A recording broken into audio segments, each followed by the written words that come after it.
جازم حیرت زدہ ہوا. وہ ہارون الرشید کو بھی جانتے تھے. آپ جانتے ہیں انہیں؟ ہاں بھائی، میں نے ہی اس سے کہا تھا کہ ایک اردو انگریزی پڑھانے کے لیے کسی استاد کا انتظام کر دیں. ابھی کچھ دیر پہلے اس نے کہا تھا فون پہ کہ بس پہنچتا ہی ہوگا. وہ کسی اور ہارون الرشید کی بات کر رہے تھے. نہیں، مجھے انہوں نے نہیں بھیجا، لیکن میں آپ کے مدرسے میں پڑھانا چاہوں گا. وہاں رکنے کا ایک بہانہ جازم کو مل گیا. وہ انہیں سچ بتانے سے پہلے انہیں سمجھنا چاہتا تھا. پہلے یہاں آنے کی خواہش صرف اپنے ساتھ کی گئی زیادتی کی باعث پرست تھی، لیکن یہاں آنے کے بعد جیسے دل کی دنیا بدل گئی تھی. سوچ کا رخ بدلا تھا. ایک ایسا شخص جو قرآن کریم کی تلاوت سے دل کی تاروں کو ہلا کے رکھ دے، روح تک کو معطر کر دے، وہ کیسے کسی کوٹھے کی لڑکی سے شادی کر سکتا ہے جس کا کردار کھلے عام پہ برائی کو دعوت دیتا ہے؟ ابھی ان کی بات ہی چل رہی تھی کہ عبدالباسط کا موبائل بجنا شروع ہوا. السلام علیکم ورحمۃ اللہ وبرکاتہ. بولیں ہارون الرشید، کہاں رہ گئے وہ استاد؟ او اچھا، چلیں کوئی بات نہیں، اللہ بڑا کارساز ہے. میرے پاس ایک استاد آئے تو ہیں، میں انہی سے بات کر لیتا ہوں. اگر معاملہ نہ طے پایا تو آپ کو زحمت دوں گا. بہت شکریہ، جزاک اللہ خیر. یہ کہہ کے انہوں نے فون بند کر دیا. جی بیٹا، ہارون الرشید کے بھیجے ہوئے استاد نے تو منع کر دیا. اب آپ اپنی تعلیم بتائیں تو ہم بات کر لیتے ہیں. میں نے انگلش میں ایم اے کیا ہے، اس کے علاوہ کمپیوٹر کے بہت سے کورسز بھی کر رکھے ہیں.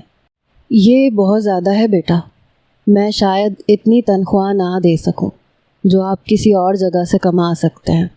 عبدالباسط نے صاف گوئی سے کہا. اور جو چیز میں یہاں حاصل کر سکتا ہوں وہ شاید انمول ہے، وہ شاید کہیں اور سے نہ ملے. جازم بس ان کے چہرے کی طرف دیکھ رہا تھا. کیا مطلب؟ میں سمجھا نہیں. مجھے تنخواہ کی فکر نہیں ہے، جتنی آپ مناسب سمجھیں دے دیجیے گا. ویسے تو قرآن مجید میں نے پڑھا ہوا ہے، تلاوت بھی کرتا ہوں، لیکن ہاں باقاعدگی سے نہیں پڑھا ہوا. جو بات آپ کی تلاوت میں ہے یہ بہت کم کہیں سنی ہے. مجھے بس ایسا پڑھنا سکھا دیں. جازم کی فرمائش پہ وہ مبہم سا مسکرا دیے.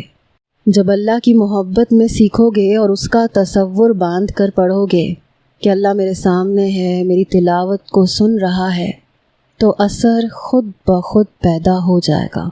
یہ چیز کسی کے سکھانے سے نہیں ملتی بیٹا. میں تمہیں قواعد تجوید سکھا سکتا ہوں، دل میں اس کی محبت پیدا ہو جائے اس کے لیے دعا کر سکتا ہوں، لیکن باقی کام تمہارا ہے. نفس پہ پاؤں رکھنا بہت مشکل کام ہے، لیکن جب ایک بار کوئی رکھ جائے تو اگلے سارے قدم آسان ہوتے چلے جاتے ہیں. تنخواہ میں تمہیں 10,000 سے اوپر نہیں دے سکتا، کیونکہ میں تمام بچوں سے ہدیہ وصول نہیں کرتا، نہ مانگتا ہوں. بس جو جتنا دینا چاہے وہ دے جاتا ہے، ورنہ فی سبیل اللہ ہی سمجھ لو. عبدالباسط نے بات کے دوران ہی ایک فارم اس کے سامنے رکھ دیا. اسے پڑھ کے حل کر دو تو تمہاری نوکری پکی. وہ فارم جازم نے پکڑ لیا. لیکن میں اپنی سی وی نہیں لا پایا، میرے ڈاکیومنٹس بھی لاہور میں ہیں. وہ کون سا نوکری کے ارادے سے آیا تھا؟ تم یہاں کے مقامی نہیں ہو؟ عبدالباسط نے حیرت سے پوچھا. نہیں، میں لاہور سے آیا ہوں. کیوں؟ لاہور میں نوکریوں کی کمی تھی جو شہر چھوڑ کے راجن پور کا رخ کر لیا؟ جی آیا تو یوں ہی تھا، لیکن آپ کے مدرسے کا بڑا نام سنا تھا، سوچا ایک دن رہ کے دیکھ لوں. لیکن یہاں آ کے لگتا ہے دل کی دنیا بدل گئی ہے، اس لیے کچھ عرصہ آپ کی سرپرستی میں رہنا چاہتا ہوں. مطلب تمہاری رہائش کا بندوبست بھی کرنا پڑے گا؟ جی بالکل. ٹھیک ہے، تم فارم ساتھ لے جاؤ، اچھی طرح پڑھ کے سوچ سمجھ لو، دل مانے تو آ جانا. جو اصول اس میں درج ہیں ان کی خلاف ورزی میں قطعاً برداشت نہیں کروں گا. وہ میں پڑھ لوں گا، لیکن ایک سوال ہے میرے دل میں. یہ ایک مدرسہ ہے جہاں حفظ کی تعلیم دی جاتی ہے، ناظرہ پڑھایا جاتا ہے، پھر اردو اور انگریزی کی کتابیں کیوں پڑھانا چاہتے ہیں آپ؟ کیونکہ یہاں پہ آنے والے بچے سفید پوش گھرانوں سے ہیں. اس علاقے میں زیادہ تر طبقہ غریب غربا کا رہائش پذیر ہے. بچوں کو اسکول کی تعلیم دلوانے کی حیثیت نہیں رکھتے، بس چاہتے ہیں کہ بچہ قرآن پاک پڑھنا سیکھ جائے یا حفظ کر لے. لیکن میرا خیال ہے کہ انہیں تعلیم کی بھی اشد ضرورت ہے۔ چلو کچھ لکھنا پڑھنا سیکھ جائیں گے تو دعائیں ہی دیں گے مجھے۔ عبدالباسط کی بات سن کے وہ اٹھ گیا۔ میں سفر سے تھک چکا ہوں، اگر آپ کو برا نہ لگے تو ایک رات یہاں قیام کر لوں، کل صبح چلا جاؤں گا۔ کیوں نہیں، تم مہمان ہو میرے، آؤ میں تمہیں کمرہ دکھا دیتا ہوں، تم پہلے نہا دھو لو پھر اکٹھے کھانا کھائیں گے۔ یہ کہہ کے عبدالباسط اسے اپنے ساتھ لے گیا۔ دوسری منزل پہ رہائش کا انتظام تھا۔ سامنے سے جازم کی عمر کا ایک نوجوان سفید شلوار قمیض پہنے آ رہا تھا۔ وہ شاید بچوں کو پڑھاتا تھا، حلیہ مولویوں والا ہی تھا۔ حافظ عبدالغنی، عبدالباسط نے اس نوجوان لڑکے کو پکارا۔ وہ ان کی آواز سنتے ہی جلدی سے عبدالباسط کے پاس آ گیا۔ جی ابو جی۔ حافظ عبدالغنی کے منہ سے عبدالباسط کے لیے یہ لفظ سن کر جازم کو ایک دم جھٹکا لگا۔ بیٹا یہ محترم لاہور سے آئے ہیں، انہیں ایک کمرے میں لے جاؤ، ہمارے مہمان ہیں، کھانا بھی ہمارے ساتھ کھائیں گے، بہت خیال رکھنا ان کا۔ عبدالغنی بس نظریں جھکائے فرما برداری میں سر اسبات میں ہلا رہا تھا۔ ابو جی، جازم نے زیر لب تعصب سے دہرایا، ایک حسرت بھری سانس کھینچ کے خارج کی۔ ان لفظوں کا حق تو اسے بھی حاصل تھا۔ 2 دن اس حبشی کی درندگی کے ساتھ گزار کر صوبیہ کو اپنے ہوش میں آ جانے کا کلک ہوا تھا کہ کاش نیم بے ہوش ہی رہتی، کاش کے ذہن سوچنے سمجھنے کے قابل کبھی نہ ہوتا۔ وہاں وہی کمرہ، وہی زخموں کے نشان، وہی اذیت، اور وہی شخص جسے اس کے زخموں کی دوا کے لیے مامور کر رکھا تھا۔ دوا لگانے کے بعد وہ شخص کمرے سے جانے لگا، لیکن صوبیہ کی پکار پہ رک گیا۔ سنو، اس شخص کے قدم رکے لیکن منہ سے کچھ نہیں بولا۔ ادھر آؤ میرے پاس۔ وہ پلٹ کے اس کے پاس آ گیا۔ یہاں بیٹھو۔ صوبیہ نے بیڈ کی طرف اشارہ کیا۔ وہ چپ چاپ بیٹھ گیا۔ کیا تمہیں پتہ ہے کہ میں کون ہوں؟ صوبیہ اپنے ماضی کے بارے میں سوچ سوچ کے تھک سی گئی تھی۔ جان کے کیا کرو گی؟ چلو سمجھ لو کہ تم ایک شریف گھرانے کی تھیں تو کیا کرو گی؟ یہاں سے تم باہر نہیں نکل سکتی کبھی بھی۔ یہاں آنے کے تو کئی راستے ہیں، جانے کا کوئی راستہ نہیں ہے، اور اگر چلی بھی گئیں تو گھر والے تمہیں قبول نہیں کریں گے، اس لیے سوچنا چھوڑ دو کہ تم کون ہو۔ میں کھانا لاتا ہوں تمہارے لیے۔ وہ شخص دوبارہ سے کھڑا ہو گیا۔ صوبیہ نے بے بسی اور لاچارگی سے کہا، نہیں، کھانا رہنے دو، بس زہر لا کے دے دو، کم از کم اس اذیت سے نکلنے کا یہ راستہ تو ہے میرے پاس۔ صوبیہ کے آنسو بہنے لگے۔ وہ شخص مسکرانے لگا، بس چند ماہ رک جاؤ، پھر تو زہر بھی اثر نہیں کرے گا تم پہ۔ جتنا نشہ تمہارے اندر ڈالا جا رہا ہے، ہر چیز سے بے اثر ہو جاؤ گی۔ یہ کہہ کے وہ شخص باہر نکل گیا۔ صوبیہ رونے لگی اپنی قسمت پہ، لیکن یہ نہیں پتہ تھا کہ کس جرم کی سزا کاٹ رہی ہے۔ دن رات ایسے ہی گزرنے لگے۔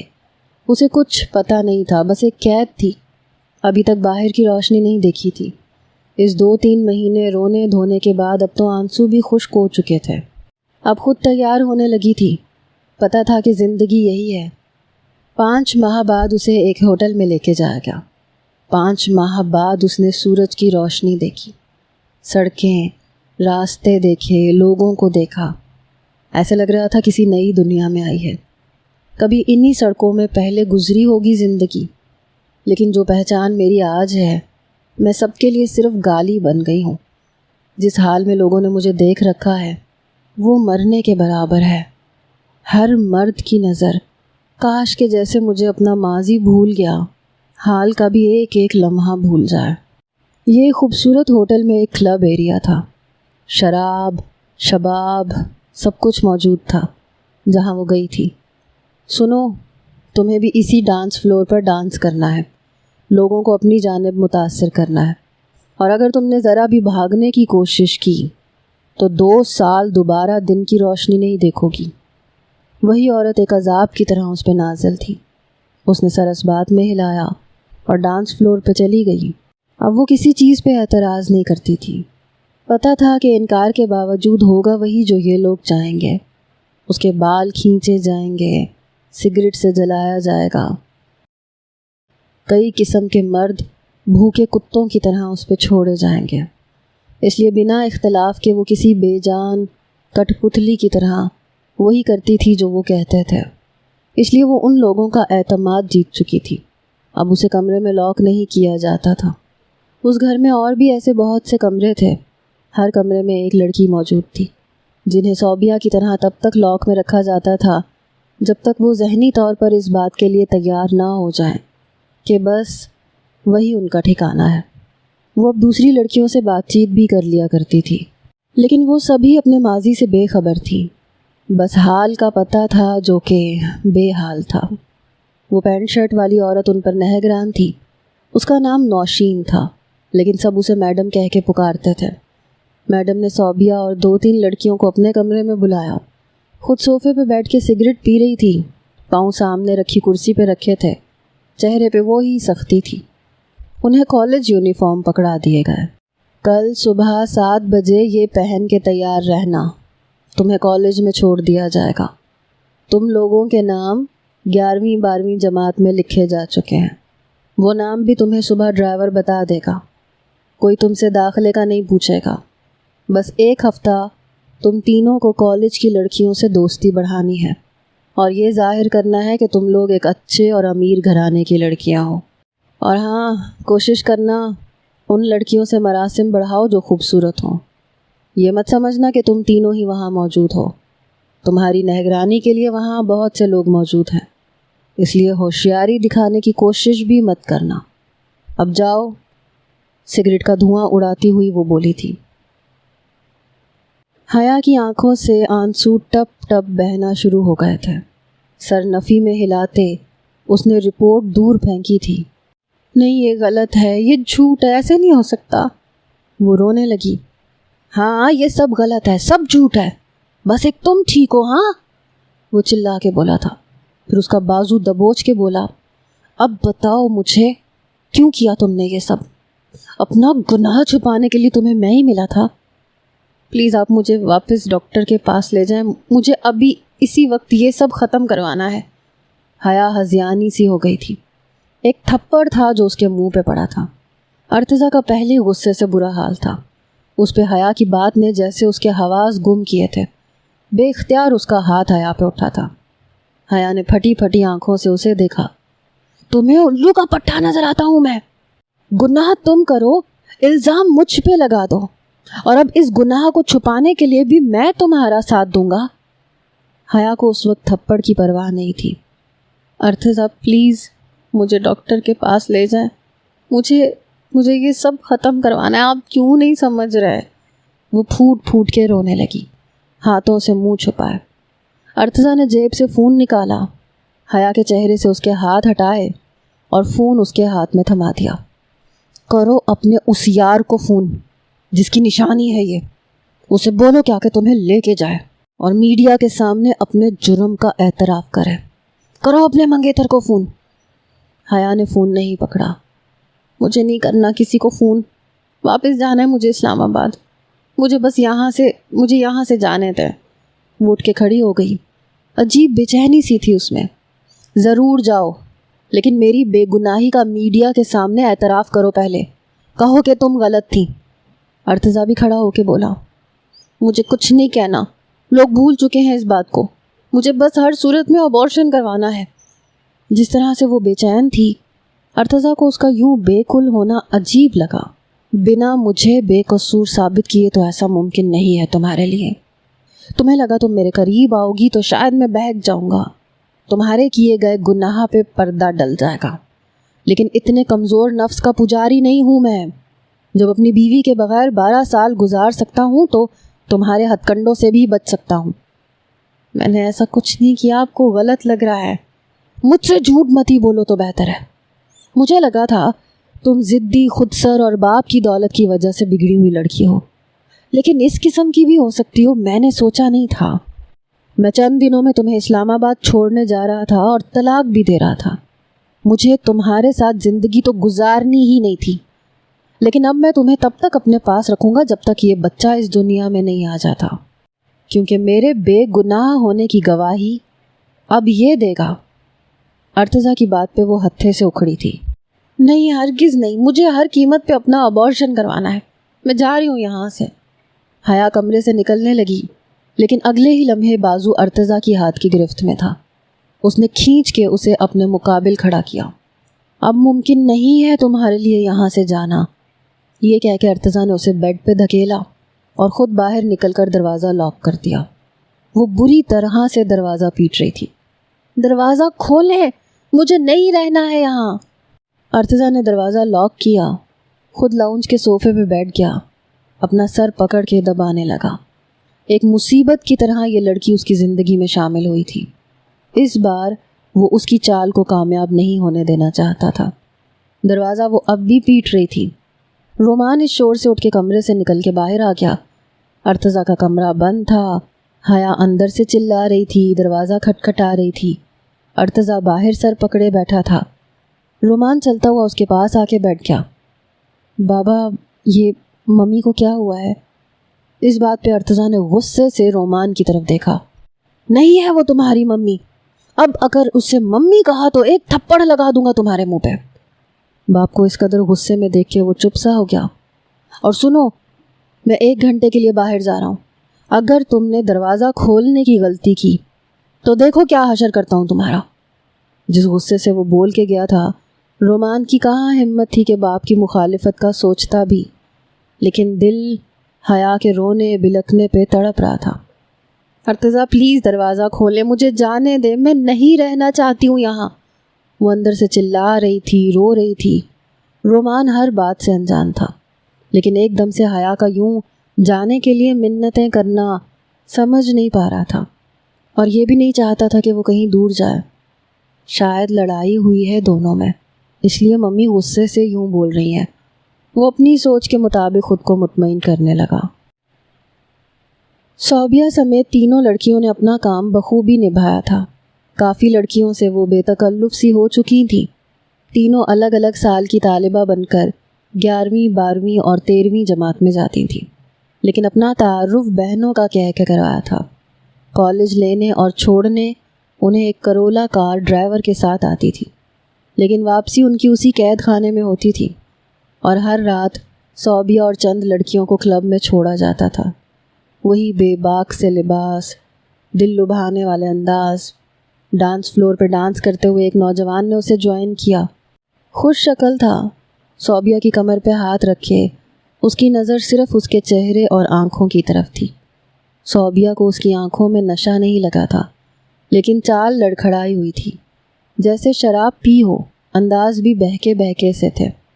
7 ماہ ہو گئے تھے صوبیہ کو وہاں, مگر ابھی بھی کسی کا چھونا اسے ناگوار ہی گزرتا تھا. چہرے پہ بھی کوفت اور بے بسی سی ہوتی تھی. ایک کبھی سا احساس تھا جو اسے گھیرے رکھتا تھا. 4 دن وہی ایک شخص کلب میں صوبیہ کے ساتھ ڈانس کرتا رہا, لیکن بات ابھی تک نہیں کی تھی. اس کی تعریف بھی آج کر رہا تھا. بہت خوبصورت ہو تم, اس کے رخسار کو انگلی لگا کے چھو کے کہا. جانتی ہوں. صوبیہ نے چہرے کا رخ بدلا تو برجستہ اس نے انگلی اس کے چہرے سے ہٹا لی. بال بھی بہت حسین ہے. پھر اس کے بالوں پہ ہاتھ پھیرتے ہوئے کہا, یہ بھی معلوم ہے. تمہارا نام جان سکتا ہوں؟ تانیہ. واہ, نام بھی بہت کیوٹ ہے تمہاری طرح.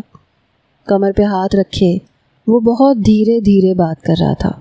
تانیہ کے دونوں بازو اس شخص کے کندھوں پہ تھے. اس کے جواب میں وہ کچھ بھی نہیں بولی. میں نے فیل کیا ہے کہ میرا چھونا تمہیں اچھا نہیں لگتا.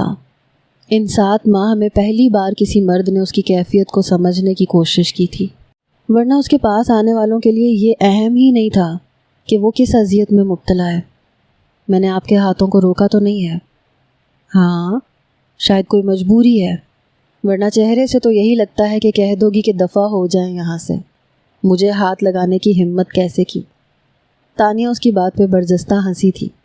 کافی دیر تک ہنستی رہی. 7 ماہ میں پہلی بار بے ساختہ ہنسی تھی, ورنہ تو ہنسنا مسکرانا بھی دوسروں کی مرضی کا محتاج تھا. اف, ہنستی ہو تو جل ترنگ سا بجتا ہے. سچ میں. وہ اب اس کے کان کے قریب ہو کے بولا تھا. فلرٹ کرنے کی ضرورت کیوں پیش آ رہی ہے اتنی؟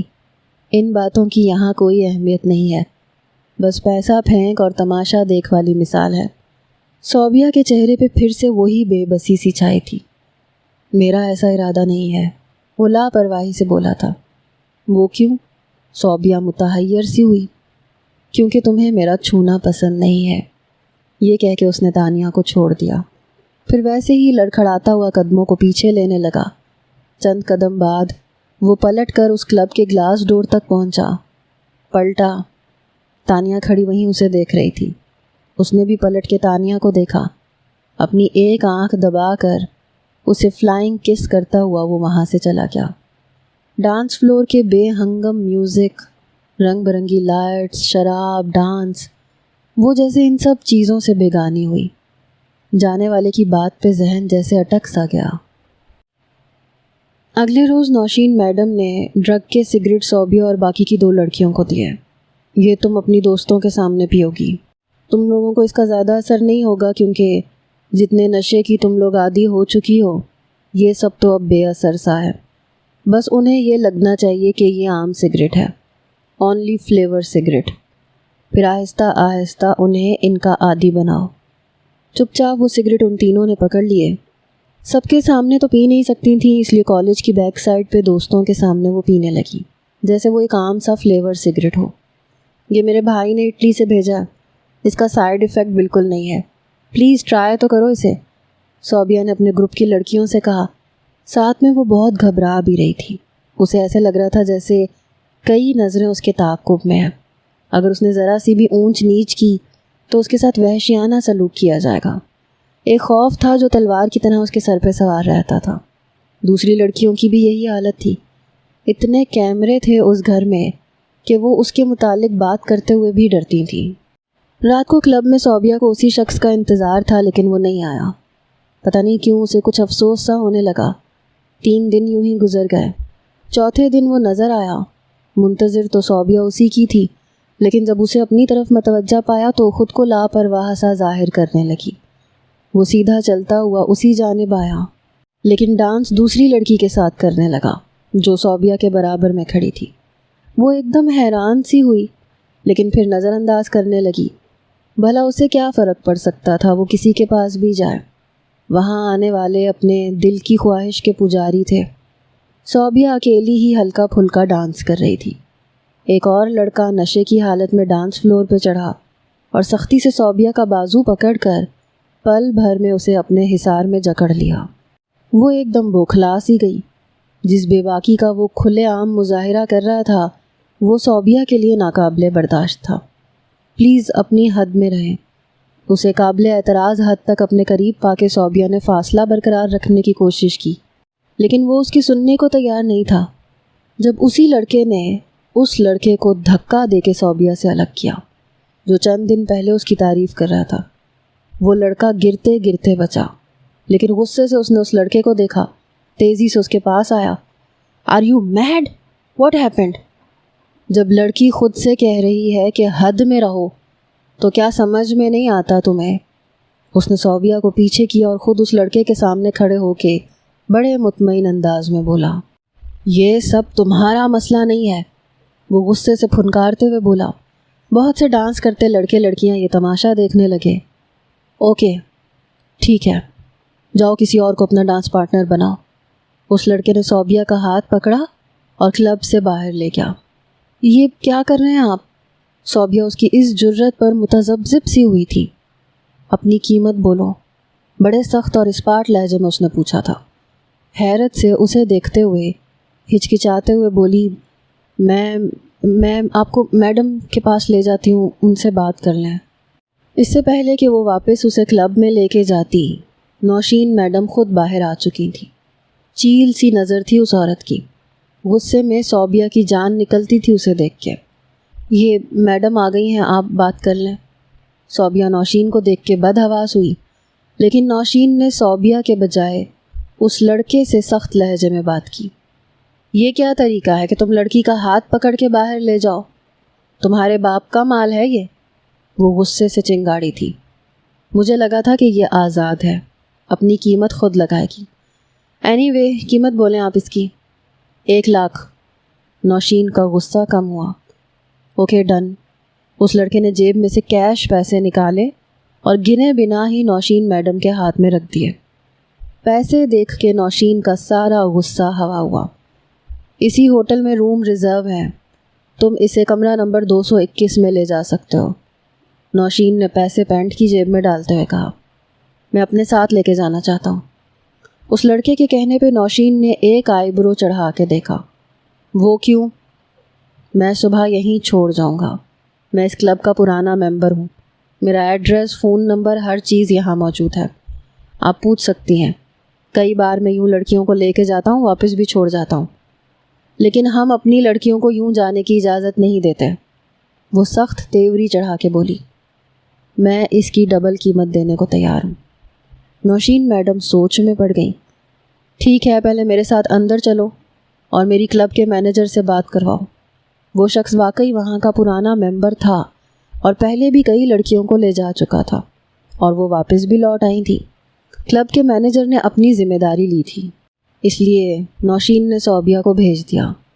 گاڑی کی فرنٹ سیٹ پہ بیٹھی وہ کافی دیر چپ رہی، وہ بھی خاموشی سے ڈرائیو کرتا رہا۔ سنو، مجھ سے ڈرنے کی ضرورت نہیں ہے تمہیں، کھڑکی کھول کے کھل کے فضا میں سانس لو، یہاں کیمرے کی آنکھ تمہیں نہیں دیکھ رہی، صرف میری آنکھ دیکھ رہی ہے۔ اس نے مسکرا کے اپنی آنکھ دبا کے کہا۔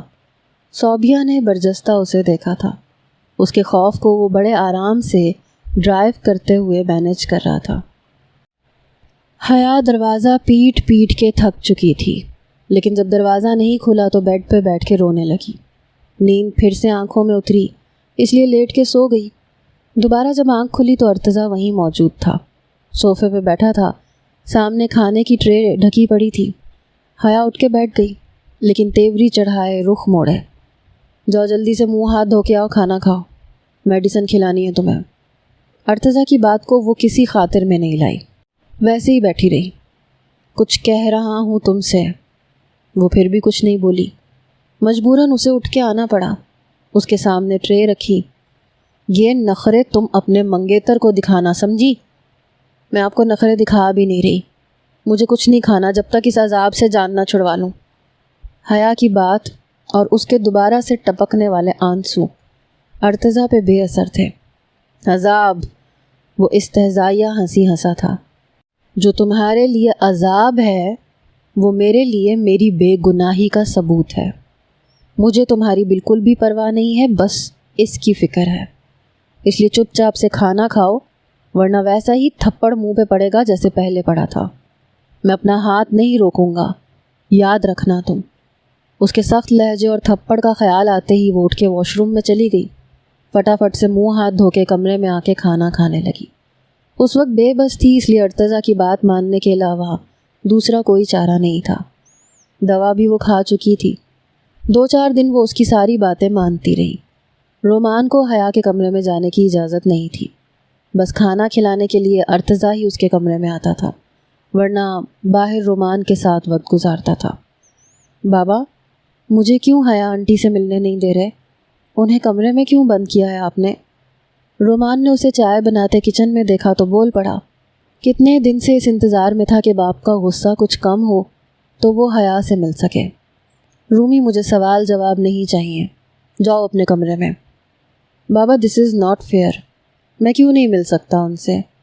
وہ ملتجی ہوا تھا۔ اس لیے کہ میں تم سے کہہ رہا ہوں۔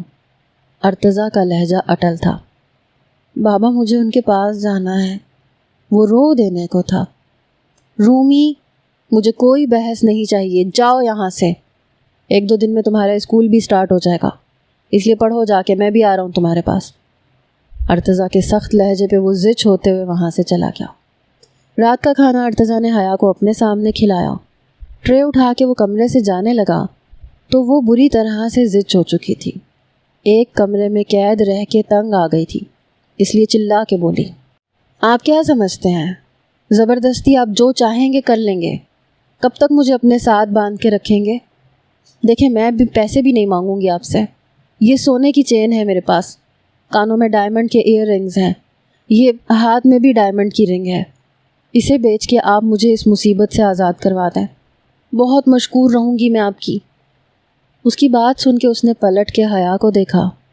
ٹرے سائڈ ٹیبل پہ رکھی، اس کے پاس آ کے بولا، لاؤ دو مجھے جیولری۔ ارتضیٰ نے ہاتھ آگے بڑھایا۔ حیا خوش ہو گئی۔ اس نے سب کچھ اتار کے ارتضیٰ کے ہاتھ میں رکھ دیا. اسے ہر قیمت پر ابارشن کروانا تھا. ارتضیٰ نے اس کی جیولری اپنی جیب میں ڈال لی. یہ تمہاری جیولری میرے پاس تمہاری امانت ہے. جب تک میری مجبوری ہے تب تک. جیسے ہی میں خود کو بے قصور ثابت کر دوں گا تم آزاد ہو جاؤ گی تو یہ بھی تمہیں لوٹا دوں گا. لیکن تم جو کرنا چاہتی ہو وہ میں نہیں کرنے دوں گا. حیا اب بالکل خالی ہاتھ رہ گئی تھی. اور اس بچے کا کیا ہوگا؟ میں ہرگز نہیں پالوں گی اسے. غصے سے چلائی تھی پر وہ اس کے سامنے کھڑا ہو گیا. تمہارا بچہ میرا مسئلہ نہیں ہے. تم جانو اور تمہارا کام. کیا سمجھتی ہو تم جیسی لڑکیوں کو عزت مل جاتی ہے یہ سب کر کے؟ تمہارے باپ نے پلٹ کے دوبارہ تمہیں پوچھا تک نہیں تم کہاں ہو کہاں نہیں ہو. ڈھونڈنے تک کی کوشش نہیں کی. وہ اپنائے گا تمہیں؟ بالکل بھی نہیں. کیونکہ تمہیں اپنانے سے ان کے سرکل میں وہ منہ دکھانے کے قابل نہیں رہیں گے. جہاں تک مجھے پتہ چلا تمہارا منگیتر بھی باہر جا چکا ہے. سمجھو کہ وہ بھی واپس نہیں آئے گا. اور یہ تمہاری بھول ہے کہ میں تمہیں مزید برداشت کروں گا. کہاں جاؤ گی تم؟ ہاں؟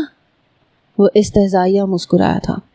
پھر اس کے قریب ہو کے بولا، تم جیسی لڑکیوں کا یہ سب گناہ کرنے کے بعد ایک ہی ٹھکانہ بچتا ہے اور وہ ہے بازار حسن. یہ کہہ کے وہ ٹھہرا نہیں تھا.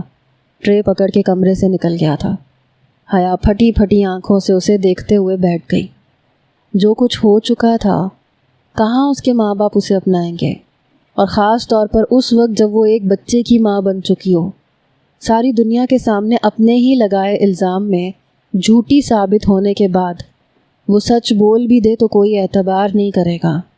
ہاں، اگر اس مصیبت سے ابھی چھٹکارا حاصل کر لے تو سب کچھ چھپا رہ جائے گا.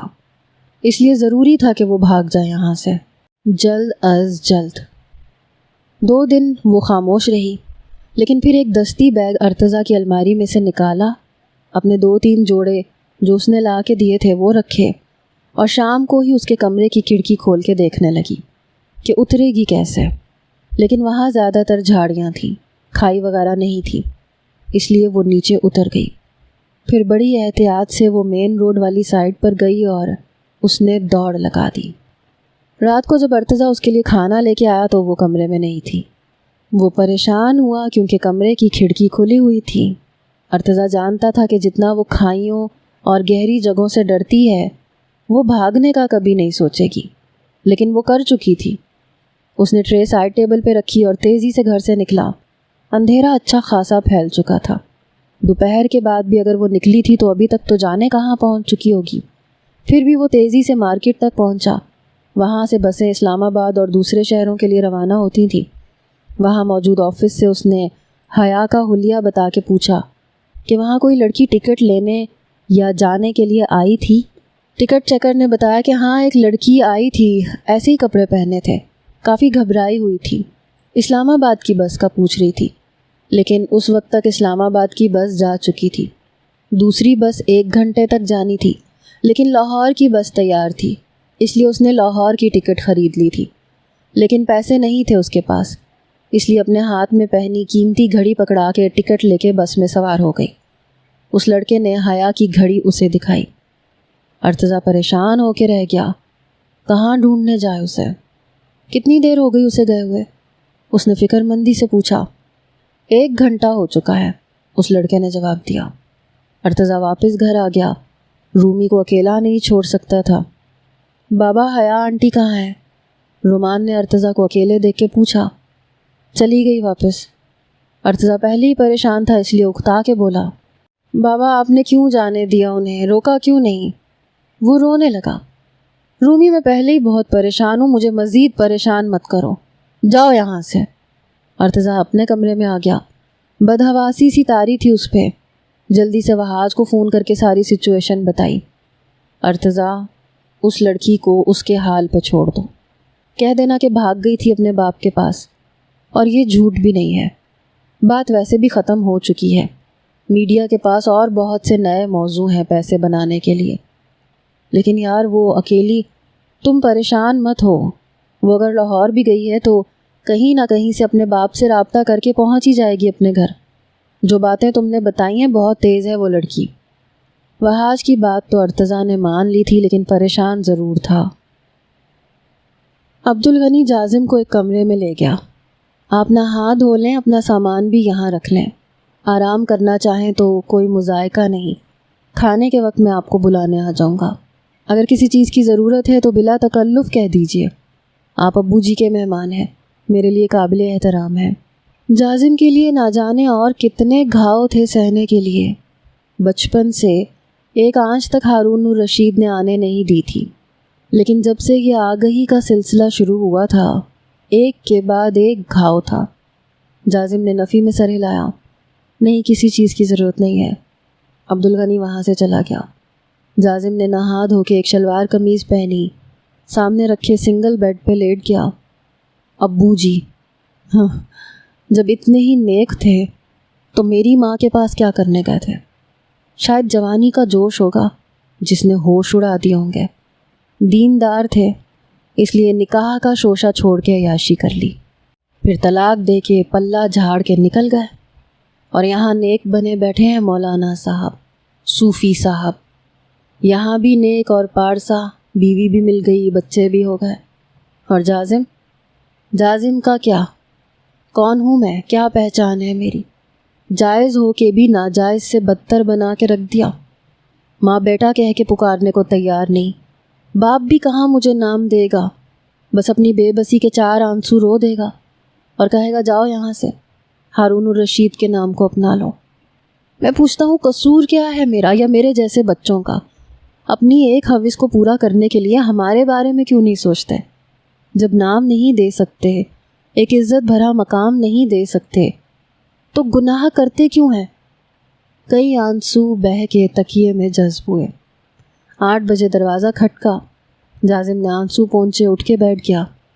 جی کون ہے؟ اندر آ جائیں۔ عبدالغنی اندر داخل ہوا۔ آپ کو ابو جی بلا رہے ہیں۔ جی چلیں۔ جازم اس کے ساتھ ہی چل پڑا۔ ایک بڑے سے ہال میں دسترخوان بچھا تھا، تمام اساتذہ وہیں بیٹھے تھے۔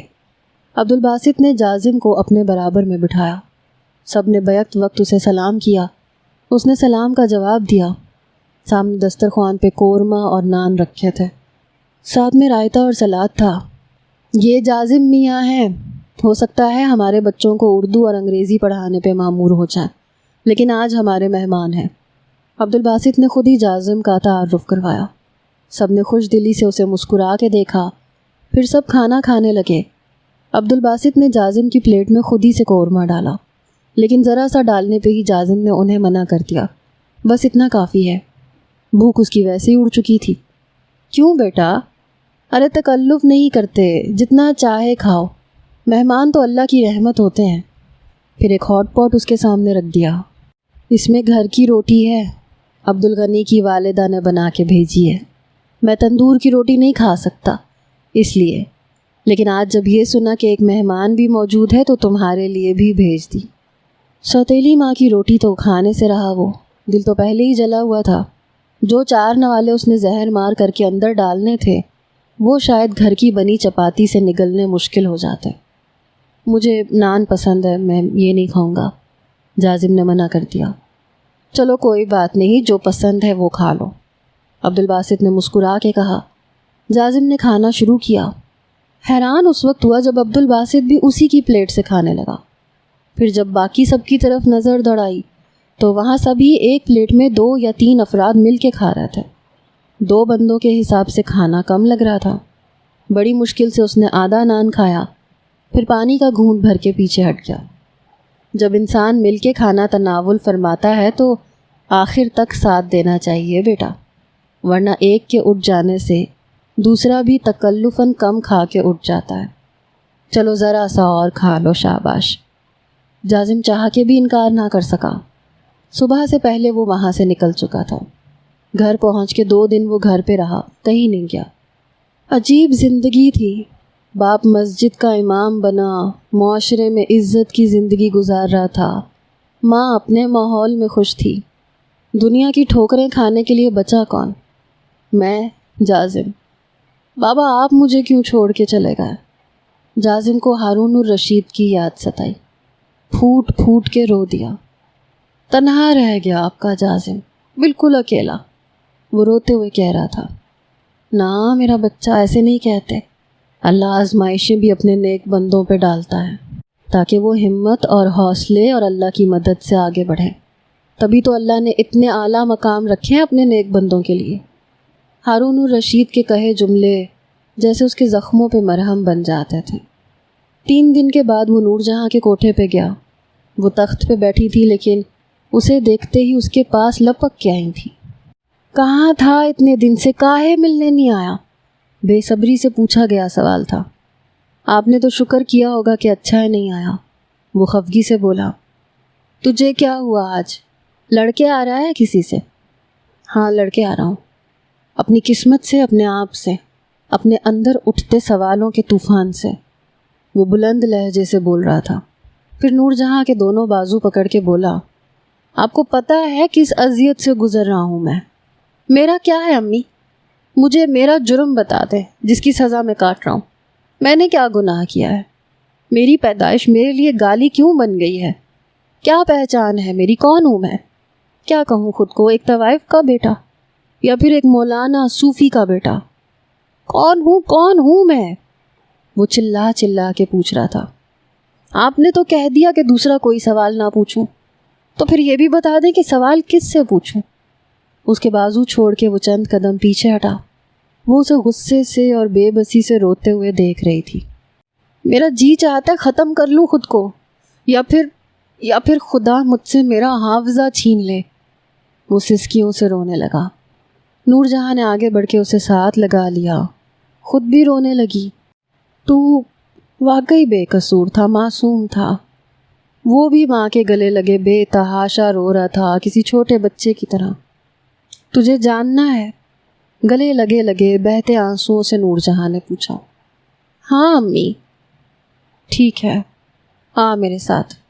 اگر سچ ہی تجھے سکون دے سکتا ہے تو سن لے سچ. وہ اسے پیچھے ہٹ کے اس کا ہاتھ تھام کے اسے اپنے کمرے میں لے گئی. وہ شخص صوبیہ کو ایک گھر پہ لے کے گیا تھا، لیکن گھر بالکل خالی تھا. سوائے چوکی دار کے اور کوئی نہیں تھا، یا کوئی تھا بھی تو اس وقت وہاں نظر نہیں آ رہا تھا. صوبیہ کا ہاتھ تھامے وہ اسے ایک کونے میں لے کے گیا. کمرہ کافی کشادہ اور صاف ستھرا تھا. کمرے میں جا کے اس نے صوبیہ کا ہاتھ چھوڑ دیا. کچھ کھاؤ گی؟ اس کا انداز عام سا تھا. صوبیہ نے نفی میں سر ہلایا. بس ایک گلاس پانی. نہ جانے کیوں وہ نروس سی ہو رہی تھی. 7 ماہ گزرنے کے بعد بھی ہر بار اسے کسی کے ساتھ وقت گزارنا گراں ہی گزرتا تھا. ہر بار ایک نئی اذیت کا احساس. سوچتے ہی اس کی حالت غیر سی ہونے لگتی تھی. اسے مرد کی قربت سے نفرت اور گھن سی ہونے لگتی تھی. دل چاہتا تھا بھاگ جائے کہیں ایسی جگہ جہاں کوئی بھی مرد نہ ہو. ہر بار یہی ہوتا تھا. جیسے کمرہ بند ہوتا اسے لگتا کہ دل مٹھی میں جکڑا گیا ہو. جب بھی کوئی اس کے قریب آتا اس کی حالت غیر ہونے لگتی. اس کے قریب آنے کے بجائے وہ دور ہٹنے لگتی تھی. دور ہٹو مجھ سے، میرے قریب مت آنا، چھونا مت مجھے. اس کا یوں بھاگنا، دور ہونا کہاں کوئی برداشت کرتا تھا. یہی وجہ تھی کہ اس کا مسلسل احتجاج کرنا سامنے والے کو وحشی جانور بنا ڈالتا تھا. پھر جو حشر اس کے ساتھ وہ کرتا تھا، کئی دن وہ اپنے زخموں کو روتی رہتی تھی، لیکن بے بس تھی، خود کو کبھی کسی کے سامنے پیش نہیں کر سکتی تھی. ابھی بھی کمرہ بند ہوتے ہی وہ بدحواس سی ہونے لگی. اس لڑکے نے روم فریج میں سے بوتل نکالی، سامنے رکھے کانچ کے گلاس بھرے اور ایک گلاس صوبیہ کی جانب بڑھا دیا. شکل سے لگ رہا تھا شاید شراب ہو. یہ ایپل جوس ہے، اونلی سافٹ ڈرنک. وہ جیسے صوبیہ کے اندر پیدا ہونے والے ہر سوال کا جواب جانتا تھا. صوبیہ نے گلاس پکڑ لیا. کچھ اور بھی ہوتا تو کہاں اس کا نشہ کام کرتا. کاش کہ واقعی کسی چیز کا نشہ مجھے بیگانہ کرتے. یہ کہہ کے اس نے ایک ہی گھونٹ میں گلاس خالی کیا.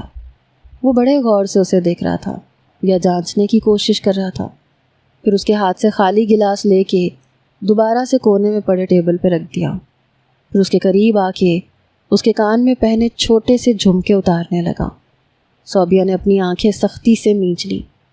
کان کے پاس اتنا گہرا زخم کیسے ہو گیا؟ اب وہ اس کے کان پہ لگے زخم کو چھو کے پوچھ رہا تھا. صوبیہ نے دھیرے سے آنکھیں کھول کے اسے دیکھا.